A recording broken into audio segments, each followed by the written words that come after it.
adalah Honda CR-V RD1 tipe 2.0 two-wheel drive automatic tahun 2001. CR-V ini merupakan generasi pertama dari medium SUV Honda di Indonesia yang hadir di tahun 98. Mobil ini menjadi awal mula salah satu SUV terlaris di sini. Generasi pertama masih memiliki desain yang pipih dan mengotak namun gagah. Bannya menggunakan Bridgestone Dweller HT dengan profil 205/70R15. Ia terlihat seperti Civic yang ditinggikan dan platformnya pun memang dari Civic. Ini adalah kali pertama Honda membuat SUV yang kemudian menjadi segmen baru di sini. Desainnya terlihat simple dan clean namun cukup timeless. Banyak elemen khas Honda 2000-an awal di eksterior dan interiornya. Interiornya berwarna abu-abu dengan jok aslinya fabric. Door trim sederhana dan terlihat maco desainnya. Switch power window ada di dashboard beserta electric mirror. Joknya bisa diatur manual 8 arah yang lengkap. Interior terlihat lega dan praktis ala MPV. CR-V ini memang berkonsep SUV dengan kepraktisan interior ala MPV. Meter cluster sederhana dengan indikator gigi, setir dengan tombol klakson, dan di baliknya ada tuas transmisi model kolom setir khas CR-V. AC diapit jam digital, head unit sudah diganti double din touchscreen, dan AC sudah elektrik walau tanpa display digital. Di bawahnya ada aspek dan laci yang cukup besar. Bagian depan sini kosong tanpa konsol tengah yang membuatnya makin luas. Ada meja lipat di sini dan parking brake di bawahnya. Sudah ada 2 airbag dan ABS, dashboardnya bahkan sudah soft pad yang justru tidak ada di CR-V setelahnya. CR-V ini konsep awalnya adalah sebagai recreational vehicle, yang artinya mobil ini menyenangkan untuk dibawa pergi bersama keluarga.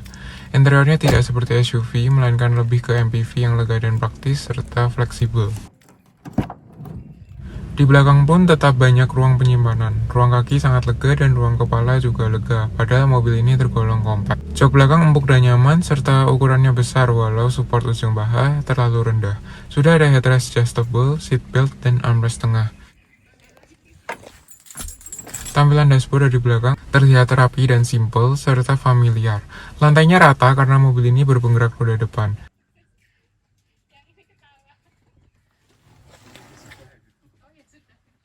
Hand grip model panjang seperti ini, joknya bisa di recline, cukup rebah sehingga makin nyaman. Pelipatannya 50/50.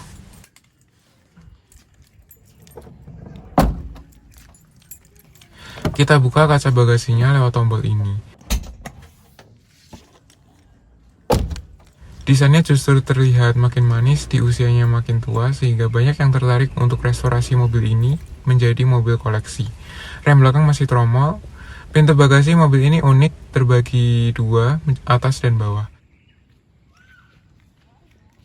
Untuk pintu atas berupa pintu kaca yang dibuka terlebih dahulu ke atas seperti ini.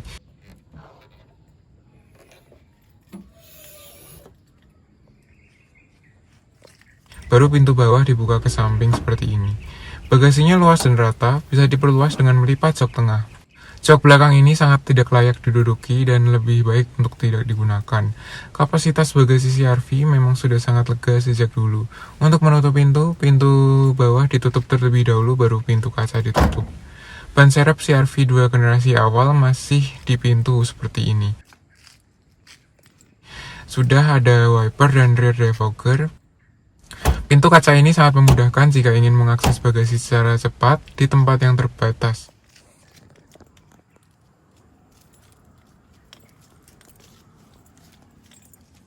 Dibanding mobil lain seharganya, ia menang secara fitur dan kualitas. CR-V merupakan produk global yang dijual di berbagai negara sehingga standarnya pasti lebih baik dibanding mobil regional.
Tuas transmisi di dashboard yang unik ala mobil Amerika, walau terasa agak berat. Parking brake posisinya di bawah, masuk ke D dan mobil ini menggelinding perlahan. Mobil masih terasa halus dan minim getaran, walau usianya sudah cukup tua. Kondisi engine mounting yang baik dan transmisi yang sehat sangat menentukan kehalusan mobil ini. Posisi duduk mobil ini cukup rendah. Mobil ini memang dikembangkan dari platform Civic Sedan sehingga rasa duduknya seperti dalam sedan. Visibilitasnya tetap lega ke segala arah berkat dashboardnya yang rendah serta kaca yang cukup luas. Joknya bisa diatur ketinggiannya namun overall tergolong rendah. Setir bisa ditilt, posisinya pas dan dekat dengan badan. Joknya cukup empuk dan terasa ergonomis sehingga nyaman. Di generasi ini hanya minus armrest yang belum tersedia, sisanya masih sangat terasa nyaman.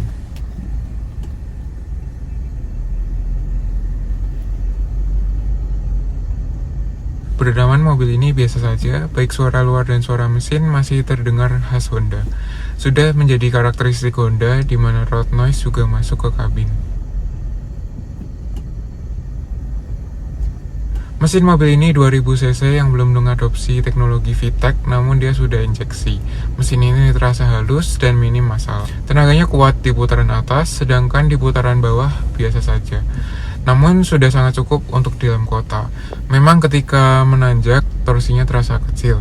Mesin ini overall masih memadai untuk berkendara santai di dalam kota maupun keluar kota. Untuk stop and go juga masih terasa lincah dan ringan. Bodinya yang kompak dan mesin yang cukup responsif, walau tenaganya tidak besar, sangat membantu mobil ini semakin mudah dikendarai.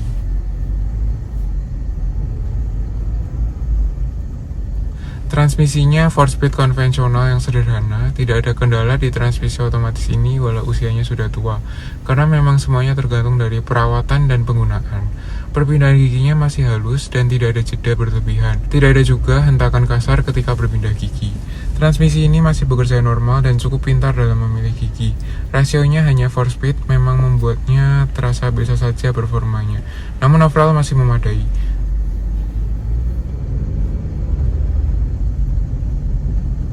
Ada tombol overdrive di tuas transmisinya untuk menonaktifkan gigi overdrive-nya atau gigi 4, sehingga tarikan di kecepatan tingginya bisa semakin kuat. Suspensi mobil ini adalah highlight utama dari generasi RD1 ini. CR-V generasi pertama ini nyaman dan solid dibanding generasi setelahnya.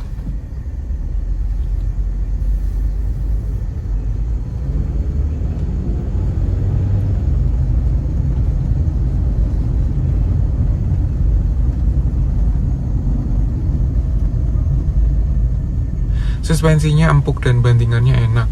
Travelnya tinggi yang cocok untuk melibas jalanan kasar. Di jalan halus pun ia tetap rigid dan tenang. Suspensi ini sudah double wishbone di keempat rodanya yang membuatnya terasa berbeda kelas dibanding minibus lain semasanya. Bantingannya juga terasa solid dan minim rattle di usianya yang sudah tua, karena memang kualitas CBU Thailand berbeda dengan produk lokal. Mobil ini masih build up sehingga build quality-nya baik. Generasi kedua dari CR-V justru menjadi lebih keras bandingannya.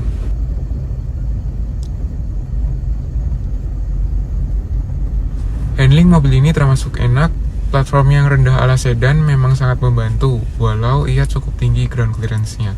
Suspensinya yang empuk tidak membuat body roll berlebihan di mobil ini. Kombinasi platform dan sasis monokoknya membuat mobil ini stabil dan minim body roll, serta lincah. Untuk kecepatan tinggi pun, ia tetap stabil dan mantap. Mobil ini membawa napas fun to drive ala Honda, khususnya Honda Civic yang menjadi basisnya.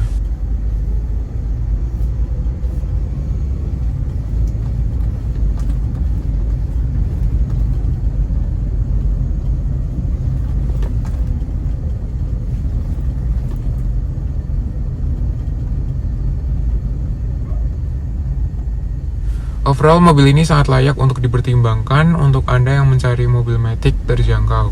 Kualitas berkendaranya masih sangat enak dan nyaman, sangat layak sebagai mobil keluarga. Mobil ini juga memberi bonus rasa fun to drive. CR-V ini memang terasa seperti Civic yang ditinggikan. Mobil ini juga cukup mudah perawatannya sehingga tidak ada penyakit khusus. Hanya Anda perlu mengecek elektrikal, kaki-kaki, mesin, dan transmisinya. Ketersediaan spare part juga masih melimpah karena populasinya yang banyak. Jika ingin dibandingkan dengan mobil lain yang harganya mirip, mungkin mobil ini tidak hanya berhadapan dengan SUV medium saja karena rivalnya masih sangat jarang di masanya. Namun ia juga bisa bersaing dengan minibus atau hatchback maupun city car di tahun yang sama karena harganya yang berdekatan. Namun secara ride quality dan fitur jelas berbeda. CR-V ini merupakan salah satu mobil mainstream pertama yang memiliki fitur safety airbag dan ABS, beserta fitur lain yang masih jarang ada di mobil kelas reguler. Dengan harga bekasnya yang sudah sangat terjangkau, mobil ini menjadi opsi mobil bekas yang menarik.